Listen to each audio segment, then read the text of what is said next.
नमस्कार दोस्तों, स्वागत है आप सभी का आपके अपने YouTube चैनल टेक सीख प्रो में। तो निम्मी क्वेश्चन बैंक सीरीज की अपने पिछले वीडियो में हमने 140 नंबर क्वेश्चन तक डिस्कस कर लिया था। ये जो अपनी निम्मी क्वेश्चन बैंक की सीरीज चल रही है, अगर आप टर्नर फिटर और मशीनिस्ट से हैं तो आपके लिए ये वीडियो एकदम रामबाण होने वाली है। कोई भी अगर आप ITI का एग्जाम दे रहे हैं, ठीक है, चाहे MP ITI TO हो, NPCIL हो या इसरो का हो या ब्यूरो ऑफ इंडियन स्टैंडर्ड हो, जितने भी फॉर्म अभी करंट में चल रहे हैं, BML का हो, कोई भी आपका ITI का एग्जाम हो, सभी के लिए एकमात्र रामबाण क्लास है। इससे बाहर आपके क्वेश्चन जाने वाले नहीं हैं। इसमें बेसिकली हम पर वीडियो 20 क्वेश्चन डिस्कस करते हैं, उसके चारों ऑप्शन को क्लियर करते हैं, साथ ही साथ उससे संबंधित और क्या क्वेश्चन पूछे जा सकते हैं उसको भी डिस्कस करते हैं। तो अगर अभी तक आपने पिछले वीडियोस को नहीं देखा है तो डिस्क्रिप्शन में लिंक दिया गया है, वहां से जाकर के पिछले वीडियोस को देख सकते हैं। चलिए वीडियो को स्टार्ट करते हैं। तो आज का अपना पहला क्वेश्चन क्या है? तो आज का अपना पहला क्वेश्चन है, which caliper provides fine adjustment of dimension.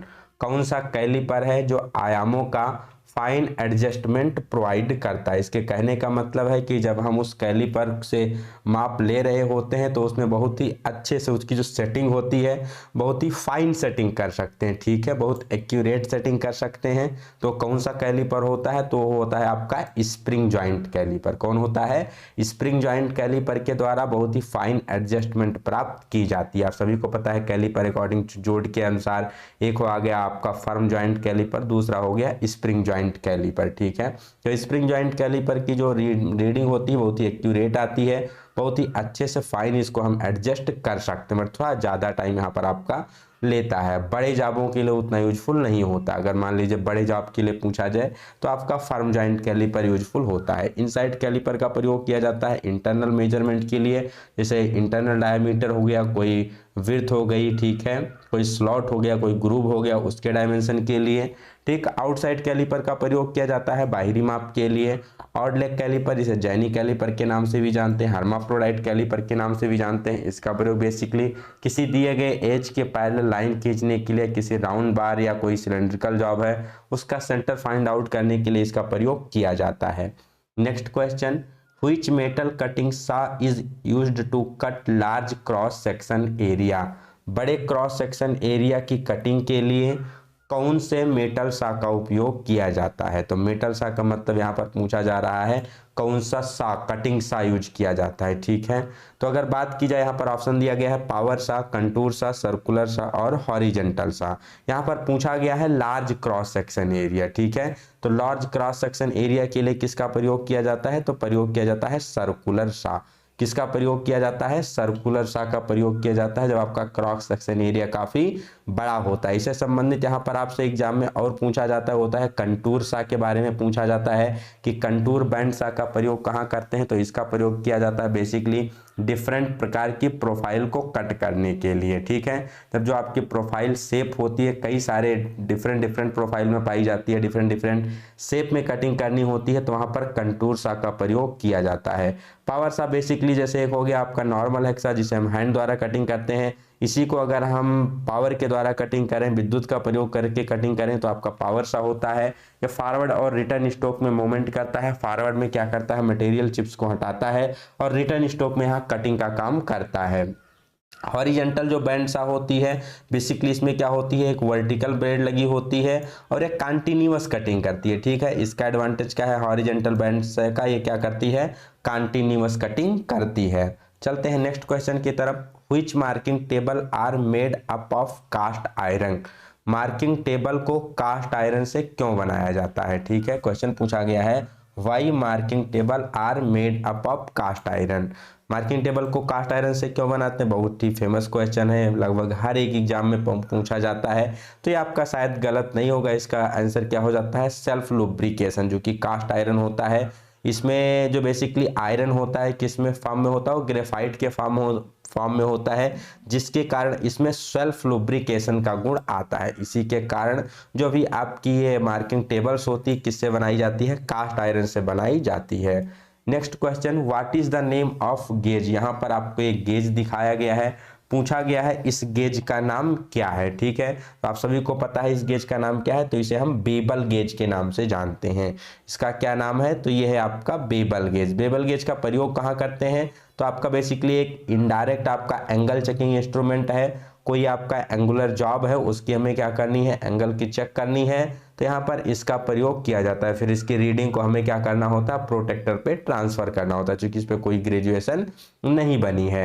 अब यहाँ पर बेसिकली दो ब्लेड है, ठीक है, एक स्टॉक का काम करती है, दूसरा ब्लेड का काम करती है, तो दो है तो इसे हम बेबल गेज कहते हैं। अगर मान लो यहीं पर एक आपकी और ब्लेड हो जाती, 3 ब्लेड हो जाती, तो फिर इसे हम कहते हैं यूनिवर्सल बेबल गेज। केवल अंतर इतना है, जब 2 ब्लेड होती है तो आपकी बेबल गेज होती है, जब एक एडिशनल ब्लेड आ जाती है तो इसी को हम कहते हैं universal bevel gauge. Next question, which file is used for manufacturing of die and mould. किस फाइल का उपयोग डाई और मोल्ड के निर्माण के लिए किया जाता है। तो बेसिकली यहाँ पर जो चारों ऑप्शन आपको दिए गए हैं, ये चारों ऑप्शन बहुत ही मोस्ट इंपॉर्टेंट हैं। स्पेशल फाइल के अंतर्गत इन सभी से एक ना एक क्वेश्चन आपके एग्जाम में पूछ लिया जाता है। तो यहाँ पर पूछा गया है कि डाई और मोल्ड बनाने के लिए किसका प्रयोग किया जाता है, तो ये हम प्रयोग करते हैं रोटरी फाइल का, जो कि डिफरेंट बेसिकली राउंड शैंक में डिफरेंट शेप में आपकी पाई जाती है रोटरी फाइल। टिंकर फाइल का प्रयोग पूछा जाए तो ऑटोमोबाइल बॉडी की टिंकरिंग के बाद उसको फिनिश करने के लिए इसका प्रयोग करते हैं। बैरेट फाइल का प्रयोग किया जाता है शार्प कॉर्नर को फिनिश करने के लिए।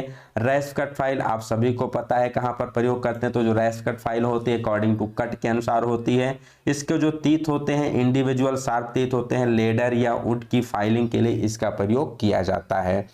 नेक्स्ट क्वेश्चन की बात की जाए, what is the method of removing metal chip clog between the teeth of file. File के दांतों के बीच जब हम फाइलिंग कर रहे होते हैं तो जो धातु के चिप्स होते हैं सरफेस से हटते हैं, कई बार वहां पर दो दांतों के बीच जो धातु फंस जाती है, तो इस चिप्स को हटाने की विधि को क्या कहते हैं, किससे हटाते हैं, ब्रश से हटाते हैं, वायर ब्रश से हटाते हैं, कॉपर स्ट्रिप से हटाते हैं या फिर चॉक पाउडर से हटाते हैं। तो बेसिकली इसको किससे हटाया जाता है, इसको कॉपर स्ट्रिप से हटाया जाता है। एक ब्रश टाइप की ही होती है बट उसमें क्या लगी होती है, कॉपर की स्ट्रिप लगी होती है, इसी से हम इसको क्या करते हैं, हटाते हैं। और जो ये उसके फाइल के बीच जो धातु के कण होते हैं फंसते हैं, इसको क्या कहते हैं, तो इसको पिनिंग ऑफ फाइल कहते हैं। इसके द्वारा सरफेस पर क्या होती है, काफी ज्यादा स्क्रैच आ जाती है। अगर हम पिनिंग ऑफ फाइल को दूर नहीं करेंगे, ठीक है, इसके लिए स्कोरर या फिर कॉपर स्ट्रिप का प्रयोग किया जाता है। और ध्यान क्या रखना है, जब भी आप यहाँ पर फाइल कार्ड का प्रयोग करके यहाँ पर हटा रहे होते हैं चिप्स को, तो जिस डायरेक्शन में ये आपके तीत कटे होते हैं, ठीक है, जिस डायरेक्शन में तीत कटे होते हैं उसी डायरेक्शन में हमें फाइल कार्ड को चलाना होता है, नहीं तो दांते यहाँ पर आपके फाइल के खराब हो जाएंगे। तो एक सावधानी रखनी होती है। पिनिंग ऑफ फाइल से बचने के लिए बेसिकली क्या करते हैं, जब भी नई फाइल आती है तो उसे सबसे पहले कोई सॉफ्ट मेटल है उस पर प्रयोग करना चाहिए या फिर लकड़ी पर प्रयोग करना चाहिए, या जब हम फाइलिंग कर रहे होते हैं तो उस समय हमें फाइल के फेस पर थोड़ा सा चाक का पाउडर लगा के प्रयोग करना चाहिए, जिससे पेनिट्रेशन को रोका जा सके और पिनिंग ऑफ फाइल को भी रोका जा सके।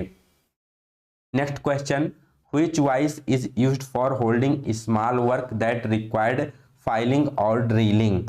कौन सी वाइस का प्रयोग ऐसे कार्यों के लिए करते हैं जहां पर बेसिकली छोटे छोटे कार्यों के लिए जहां पर आपको फाइलिंग और ड्रिलिंग की आवश्यकता होती है, तो वहां पर छोटे छोटे जॉब को होल्ड करने के लिए किस वाइस का प्रयोग किया जाता है, तो बेसिकली यहाँ पर प्रयोग किया जाता है टूल मेकर वाइस का।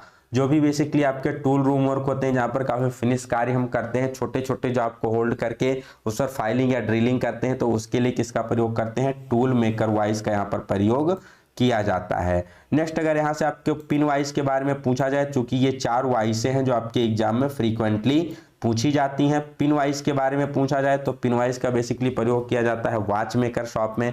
इसमें कॉलेट चक लगा होता है, तो इसके द्वारा जो घड़ी साज होते हैं वॉच मेकर शॉप में छोटे छोटे पुर्जे होते हैं घड़ियों के, वो इसके द्वारा होल्ड किए जाते हैं। थ्रीजा चक लगा होता है, ये आपको विशेष रूप से ध्यान में रखना है। नेक्स्ट, अगर बात की जाए यहाँ पर पाइप वाइस की, तो पाइप वाइस का प्रयोग किया जाता है कोई आपका सिलेंड्रिकल है, ठीक है, या कोई हॉलो जॉब है, ठीक, बेलनाकार जॉब है, राउंड जॉब है, उसको होल्ड करने के लिए ये 4 पॉइंट पर ग्रिप करता है। ठीक है, 4 पॉइंट ग्रिपिंग होती है पाइप वाइज में। मेन यहाँ पर क्या होता है, जो इसके जॉस होते हैं वर्टिकल खुलते हैं, बाकी जो सभी पाइप के जॉस होते हैं वो हॉरिजॉन्टल खुलते हैं और इसके जॉस क्या होते हैं वर्टिकल खुलते हैं।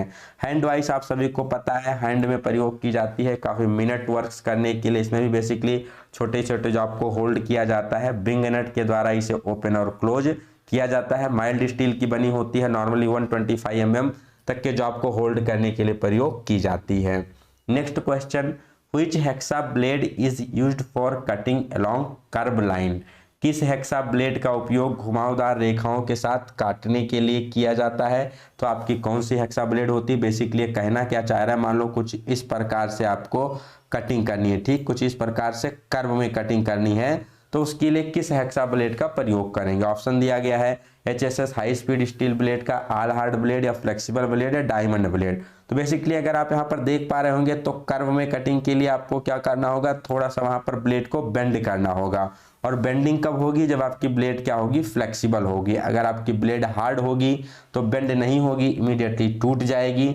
तो ब्लेड आपकी क्या होनी चाहिए, फ्लेक्सिबल होनी चाहिए, जिससे क्या कर सकती वो कर्व में कटिंग कर सकती, थोड़ा सा वहां हम उसको क्या कर सकते हैं, हल्का सा बेंड कर सकते हैं। ठीक, चलते हैं नेक्स्ट क्वेश्चन की तरफ। Which chisel is used for cutting keyway? किस छेनी का प्रयोग किया जाता है कीवे काटने के लिए? तो बहुत ही मोस्ट इंपॉर्टेंट क्वेश्चन है। यहाँ पर जो आपकी 4 चीजल दी गई हैं इसमें से कोई एक ना एक हर एग्जाम में आपके पूछे जाते हैं। तो पहले अगर यहाँ पर बात की जाए फ्लैट चीजल का प्रयोग कहाँ करते हैं, तो कास्टिंग या वेल्डिंग के बाद जो आपकी एक्स्ट्रा मेटल बचती है उसको हटाने के लिए, या कोई फ्लैट सरफेस है, लार्ज फ्लैट सरफेस है, वहां पर चिपिंग करने के लिए इसका प्रयोग करते हैं। और क्रॉस कट चीजल का प्रयोग किया जाता है कीवे की कटिंग के लिए और ग्रुप की कटिंग के लिए। इसी को हम कैप चीजल के नाम से भी जानते हैं। तो जो यहाँ पर क्वेश्चन पूछा गया इसका पर्टिकुलर आंसर यही हो जाएगा। पंचिंग चीजल, ऐसा बेसिकली कोई चीजल पंचिंग चीजल के नाम से नहीं होती है। डायमंड पॉइंट चीजल की बात की जाए तो इसका प्रयोग किया जाता है जब कोई आपका कोई कॉर्नर टाइप हो, जैसे मान लो ये कोई आपकी जॉब है, ठीक है, राइट एंगल पे कोई एक जॉब है, तो यहाँ पर जो ये कॉर्नर बने होते हैं, तो बेसिकली जो सरफेस का मेटिंग एरिया होता है, तो वहां पर अगर आपको कोई काम करना है तो यहाँ पर डायमंड पॉइंट चीजल का प्रयोग किया जाता है। Next question, name the part mark x in hammer? हथौड़े में एक्स से चिन्हित भाग का नाम बताइए। तो यहाँ पर आपको एक हैमर दिखाया गया और पूछा गया है एक्स से मार्क किए गए पार्ट का नाम क्या है। तो पूरा पार्ट देख लेते हैं। बेसिकली यहाँ पर जो आपको हैमर दिखाया गया है, कौन सा हैमर है, ये बॉल पिन हैमर है। ये आपका हो गया हैंडल, जो कि लकड़ी या वुड का बना होता है। सारा जो शॉक होता है यही एब्जॉर्ब करने का काम करता है। ठीक, ये आपका पूरा जो हैमर है उसकी बॉडी हो गई कह लीजिए। अब ये जो ऊपरी वाला पार्ट हो गया जिसको एक्स से मार्क किया गया, इसे पिन कहते हैं। अब यहाँ बाल के शेप में है तो इसे बाल पिन हैमर कहेंगे। अगर ये क्रॉस शेप में हो तो इसे क्रॉस पिन हैमर कहेंगे। स्ट्रेट शेप में हो तो इसे स्ट्रेट पिन हैमर कहेंगे। ये आपका चीक वाला एरिया हो गया जो कि सॉफ्ट रखा जाता है, ठीक है, यहीं पर हैमर का वेट स्पेसिफाई किया जाता है। नीचे जो आपका एरिया हो गया ये फेस हो गया, ठीक है, यही स्ट्राइकिंग के काम आता है। और फेस को देख रहे हैं हल्का सा बेबल में बनाया गया, ऐसा क्यों होता है, क्योंकि यहाँ पर जब वो आपका हैमरिंग कर रहा होता है तो एज में वहाँ पर डिगिंग से उसको बचाया जा सके। यहाँ पर आपका आई होल बना होता है, ठीक है, जिसमें हम हैंडल को फिक्स करते हैं। आई होल का शेप अंडाकार होता है, क्यों रखा जाता है, क्योंकि उसमें हम बेज लगा सकें, ठीक है, हैंडल को लूज होने से बचाने के लिए यहाँ पर एक मेटल की या वुड की बेज लगाई जाती है। तो इसके लिए जो यहाँ पर आई होल का शेप होता है वो कैसा रखा जाता है, आपका ओवल शेप अंडाकार रखा जाता है। तो इस क्वेश्चन का करेक्ट आंसर क्या हो जाएगा, पिन इसका करेक्ट आंसर हो जाएगा। यहाँ पर हैमर, बॉल पिन हैमर का प्रयोग कहाँ करते हैं, तो नॉर्मल वर्क में रिवेटिंग के लिए प्रयोग करते हैं, चिपिंग करते समय प्रयोग करते हैं, पंचिंग करते समय इसका प्रयोग किया जाता है। Next question, what is the purpose of crowning on the cutting edge of chisel? Basically जो चीजल होती है उसकी जो कटिंग एज होती है वहां पर हल्की सी क्राउनिंग, थोड़ी सी उत्तलता दी जाती है। तो उस क्राउनिंग उत्तलता का उद्देश्य क्या होता है? ऑप्शन है prevent slippage of chisel, prevent digging on the corner, allow chips to move freely on straight line, या allow cutting edge to penetrate into the work. तो इसका करेक्ट आंसर क्या हो जाएगा, बेसिकली जो चीजल होती है उसमें हल्का सा उभार, हल्की सी उत्तलता क्यों दी जाती है, इसलिए दी जाती है कि जब वो चीजल आपकी चिपिंग करते समय एकदम कॉर्नर पे पहुंचे तो वहां पर वो डिग ना करे, इसलिए यहाँ पर हल्की सी कन्वेक्सिटी दी जाती है, क्राउनिंग दी जाती है। तो करेक्ट आंसर हो जाएगा to prevent from digging on the corner. Corner पर वहाँ पर गड्ढा करने से बचाने के लिए बेसिकली वहाँ पर कन्वेक्सिटी उसकी थोड़ी सी क्राउनिंग दी जाती है। पूछा जाता है कि डिगिंग से बचाने के लिए हम एक ही साइड से चिपिंग नहीं करते हैं, आधा हम इस साइड से करते हैं, फिर पलट के दूसरे साइड से चिपिंग यहाँ पर करनी चाहिए जब वहाँ पर कॉर्नर आपका रीच होने वाला हो जाए। Next question, how to prevent the tool rubbing against the work surface in the metal cutting process. धातु काटने की प्रक्रिया में टूल को वर्क सरफेस से रगड़ने के बचाने के लिए कौन सा यहाँ पर बेसिकली एंगल दिया जाता है। तो आप सभी को पता होगा, जब भी हमें रबिंग एक्शन से बचाना होता है तो वहाँ पर हम क्या करते हैं, क्लियरेंस एंगल देते हैं। ठीक है, तो इसका करेक्ट आंसर क्या हो जाएगा, इंक्रीज क्लियरेंस एंगल। क्लियरेंस कोण को थोड़ा सा बढ़ा दिया जाए, क्योंकि क्लियरेंस एंगल क्या करता है, उसको जो सरफेस होती है उसमें रगड़ खाने से बचाता है। ठीक, तो इसका करेक्ट आंसर क्या हो जाएगा, increase the clearance angle. Next question, name the property of metal that withstand shock और इम्पैक्ट लोड। धातु की उस प्रॉपर्टी का नाम बताइए जो शॉक और इम्पैक्ट लोड को सहन करती है। तो इसका करेक्ट आंसर क्या हो जाएगा, ये हो जाएगा टफनेस। टफनेस धातु की वो प्रॉपर्टी होती है जिसके कारण उस मेटल पे हम क्या कर सकते हैं, इम्पैक्ट लोड डाल सकते हैं। ठीक है, उस पर शॉक डाल सकते हैं, उस पर हैमरिंग वगैरह की जाती है और वो मेटल आपका टूटता नहीं है। टेनासिटी बेसिकली मेटल की वो प्रॉपर्टी होती है जिसके कारण इस पे हम क्या करते हैं, टेंसाइल लोड लगाते हैं और वो टेंसाइल लोड को बिना टूटे हुए सहन कर सकती है, तो उसकी क्या होती है, टेनासिटी कहलाती है। हार्डनेस किसी मेटल की वो प्रॉपर्टी होती है जिसके द्वारा वो किसी मेटल के द्वारा उस पर जो भी आपके वर्क किए जा रहे हैं, जैसे कटिंग की जा रही है या स्क्रैचिंग की जा रही है, तो उसका क्या करता है, वो विरोध करता है और साथ ही साथ जो अन्य मेटल होते हैं उसको कट कर सकता है। ब्रिटलनेस धातु की वो प्रॉपर्टी होती है जिसके कारण बेसिकली इसमें क्या होता है, अगर इस पर शॉक या इम्पैक्ट लोड डाला जाए तो क्या हो जाती है, पीसेस में ब्रेक हो जाती है, break into small small pieces without changing any form. इसमें बिना कोई थोड़ा सा भी विरूपण आए क्या होता है, तुरंत छोटे छोटे कणों में टूट जाता है, तो होती है भंगुरता। Next question, which part is the measuring face fitted to the frame of outside micrometer. कौन सा पार्ट मेजरिंग फेस है जो बाहरी माइक्रोमीटर के फ्रेम में फिट होता है। तो अगर आप बात करें आउटसाइड माइक्रोमीटर, मान लीजिए कुछ ये आपका ये एक आउटसाइड माइक्रोमीटर है। ठीक है, अब यहाँ पर जो आपका ये भाग है इसी को हम क्या कहते हैं, फ्रेम कहते हैं। अब फ्रेम में यहाँ आपका जो फिट होता है एक मेजरिंग फेस, इसी के बारे में पूछा गया है। तो इस भाग को क्या कहते हैं, तो इस भाग को कहा जाता है एनबिल। ये क्या होती है, एनबिल होती है। ठीक है, और यहाँ पर आपकी क्या लगी होती है, स्पिंडल लगी होती है जो कि दूसरी आपकी मेजर फेस होती है। ठीक है, मेजरिंग फेस होती है।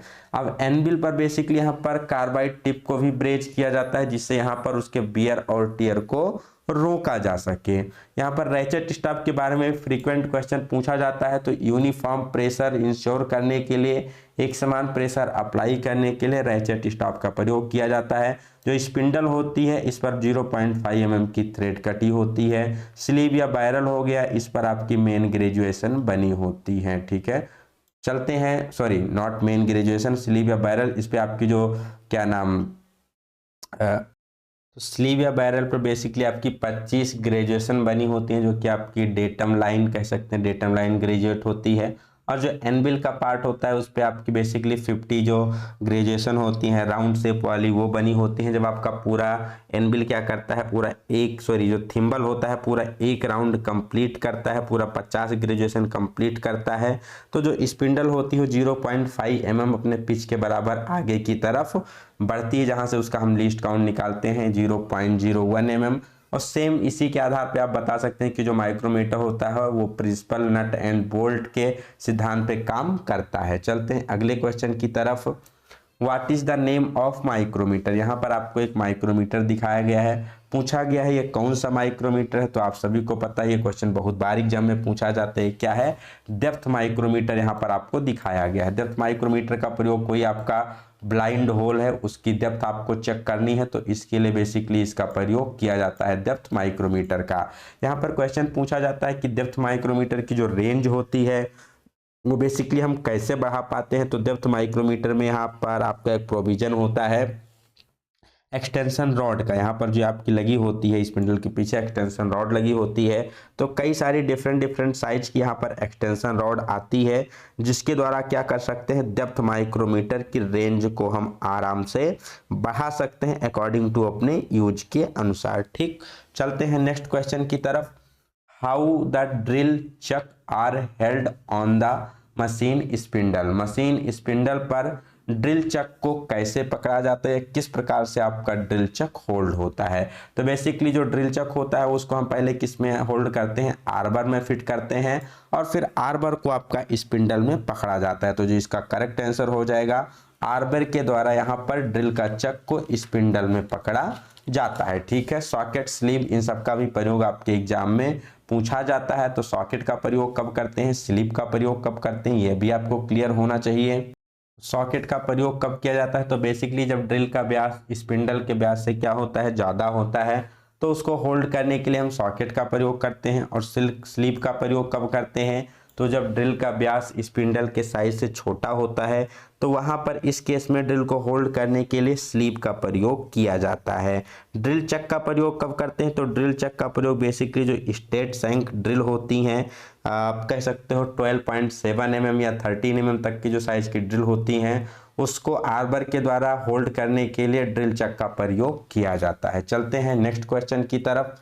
Which drilling machine the spindle head is moved toward और अवे फ्रॉम द कॉलम, कौन सी यहाँ पर ड्रिलिंग मशीन होती है जिसमें जो उसका स्पिंडल हेड है उसको कॉलम से हम क्या कर सकते हैं, अलग लेकर जा सकते हैं। ठीक है, बेसिकली कौन सी ड्रिलिंग मशीन होती है, तो बहुत ही कॉमन क्वेश्चन है ये, कौन सी ड्रिलिंग मशीन है, तो ये होती है आपकी रेडियल ड्रिलिंग मशीन।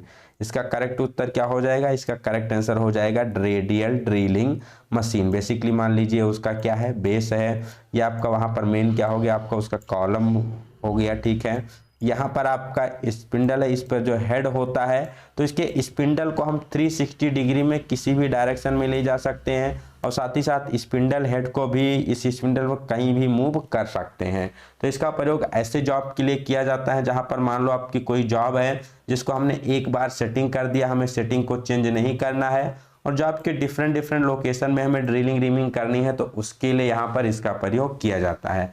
बिना जॉब की सेटिंग को चेंज किए हुए डिफरेंट डिफरेंट लोकेशन में यहाँ पर वर्क करने के लिए इसका प्रयोग करते हैं। पिलर ड्रिलिंग मशीन बेसिकली आपकी सबसे नॉर्मल ड्रिलिंग मशीन होती है, पिलर पर माउंट होती है। ठीक है, अप टू 25 mm ड्रिलिंग करने के लिए इसका प्रयोग किया जाता है। चलते हैं नेक्स्ट क्वेश्चन की तरफ।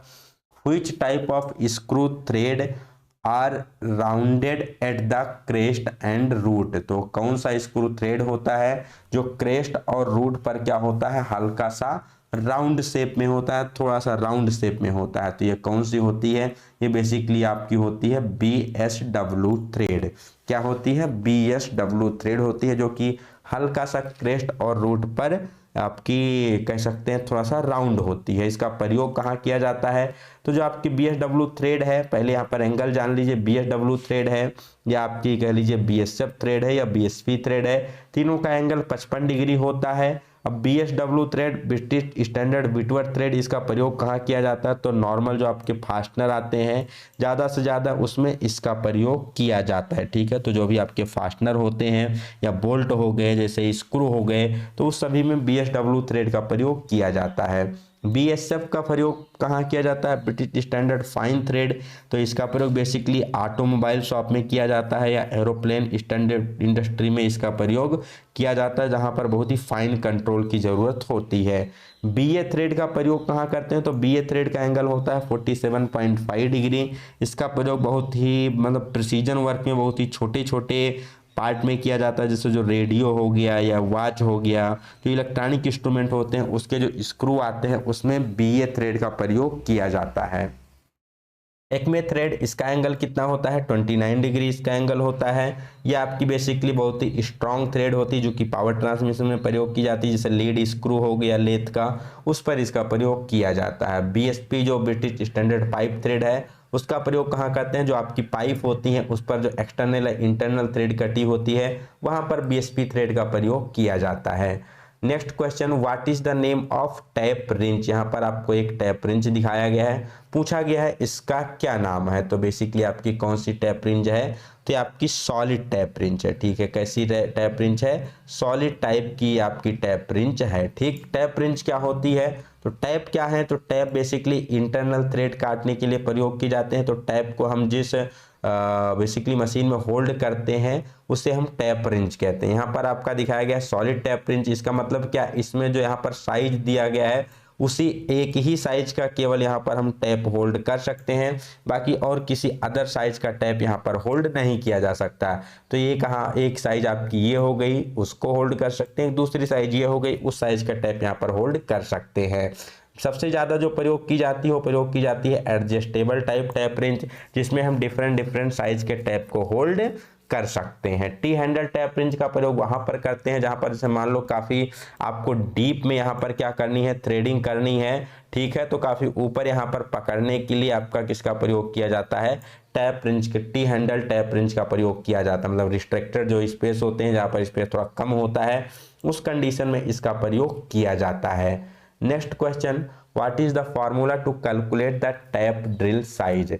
यहाँ पर आपको टैप ड्रिल साइज कैलकुलेट करना है, तो उसके लिए फार्मूला क्या होता है। तो सबसे पहले आपको पता होना चाहिए कि जब भी हम क्या करते हैं, कई बार आपका टैप करना होता है तो डायरेक्टली हम टैपिंग नहीं कर सकते। टैपिंग से पहले क्या करना होता है, आपको ड्रिलिंग करना होता है। तो ड्रिलिंग करने के बाद कुछ आपका यहाँ पर मटेरियल होना चाहिए जो कि टैप के द्वारा रिमूव किया जाए और थ्रेड को यहाँ पर बनाया जा सके। तो वही बेसिकली यहाँ पर पूछा गया है कि उसकी कैलकुलेशन हम कैसे करते हैं, उसके लिए हमारा फार्मूला क्या होता है। तो ये आपका फार्मूला होता है टैप ड्रिल साइज बराबर tap size minus 2 into D.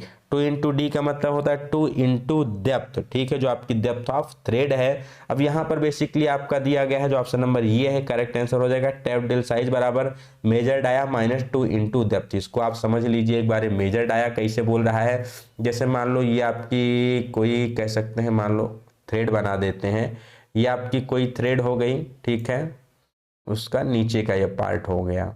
Okay, ये आपकी हमारी कोई थ्रेड हो गई। अब मेजर डाया क्या हो गया आपका, ये जो सबसे ऊपर वाला हो गया, क्रेस्ट को स्पर्श करता हुआ मेजर डाया। माइनर डाया ये रूट को छूता हुआ जो आपका जाता है, ये माइनर डाया हो गया। बीच में यहाँ पर आपका क्या होता है, पिच डायामीटर, सेंटर लाइन हो गई। और मेजर और माइनर के बीच में क्या होता है, यहाँ पर एक इमेजिनरी होता है जो कि क्या होता है, पिच डायामीटर होता है। ठीक, अब यहाँ पर अगर आप देखो क्रेस्ट और रूट के बीच की जो डिस्टेंस होती है इसे डेप्थ ऑफ थ्रेड कहते हैं। तो ऊपर भी हो गई डेप्थ ऑफ थ्रेड और नीचे भी हो गई डेप्थ ऑफ थ्रेड। तो अगर दोनों डेप्थ ऑफ थ्रेड को हम माइनस कर देते हैं तो हमें क्या मिल जाती है, यहाँ पर रूट टू रूट की डिस्टेंस मिल जाती है। तो इसी को हम कहते हैं माइनर डायामीटर। तो जो भी हम ड्रिल करते हैं वो किस साइज में ड्रिल करना चाहिए, हमको माइनर डायामीटर में ड्रिल करना चाहिए, और फिर हम टैपिंग करके उसके मेजर डायामीटर को अचीव कर सकते हैं। तो टैप ड्रिल साइज बराबर मतलब माइनर डायामीटर बराबर क्या हो जाएगा, major diameter into 2 into depth. अब मान लो अगर यहाँ पर आपको डेप्थ क्वेश्चन में नहीं दी जाती है तो वहां पर आपको क्या दिया जाता है, पिच दिया जाता है। तो आप डेप्थ से पिच को कैसे फाइंड आउट कर सकते हैं, तो डेप्थ बराबर होता है 0.61 इंटू पिच, ये होता है आपका मेट्रिक में। और सेम आपका 0.63 इंटू पिच आपका हो जाता है ब्रिटिश में। ठीक है, तो इसके द्वारा आप क्या कर सकते हैं, टैप ड्रिल साइज का कैलकुलेशन यहाँ पर कर सकते हैं। तो आशा करते हैं वीडियो आपको समझ में आई होगी, क्वेश्चन आपको समझ में आए होंगे। किसी भी क्वेश्चन में अगर कोई डाउट होता है तो आप कमेंट सेक्शन में या फिर टेलीग्राम का लिंक दिया गया है वहां से ज्वाइन कर करके आप अपने डाउट को पूछ सकते हैं। साथ ही साथ आप अपना फीडबैक देना ना भूलें कि क्लास आपको कैसी लगी, इसमें और क्या फर्दर इम्प्रूवमेंट किया जा सकता है, आप अदर कौन से एग्जाम की तैयारी कर रहे हैं जिससे रिलेटेड आपको वीडियो चाहिए, या कोई और सब्जेक्ट की वीडियो, किसी और स्पेसिफिक टॉपिक की वीडियो चाहिए, तो वो भी आप कमेंट सेक्शन में बता सकते हैं। अगर अभी तक आपने चैनल को सब्सक्राइब नहीं किया है तो चैनल को सब्सक्राइब करके बेल आइकन का बटन जरूर दबाएं, जिससे आपको आगे आने वाले वीडियोस की नोटिफिकेशन मिलती रहे। अगर आपने वीडियो को अभी तक देख लिया है तो लाइक जरूर कीजिएगा, अपने फ्रेंड के बीच शेयर कीजिएगा जिससे उनको भी इसका बेनिफिट मिल सके। मिलते हैं नेक्स्ट वीडियो में, till then have a good day, best of luck, bye bye, जय हिंद।